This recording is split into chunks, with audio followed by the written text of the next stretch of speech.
SOLIDWORKS has many pre-made cuts you can use when designing sheet metal parts. You can find these cuts in the Design Library section of the task pane. You'll find a folder called Features and a subfolder called Sheet Metal.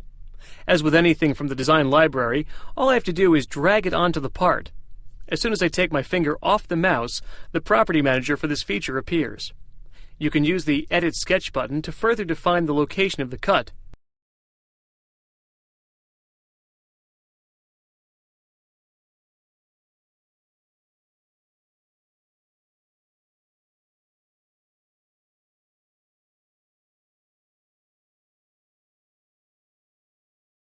And you can click the Override Dimension value to change the size of the cut.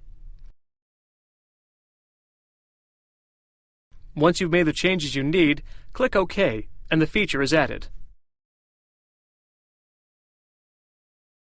Using the Design Library is useful for any type of design, but it's especially useful in sheet metal design, where the same cuts are constantly repeated.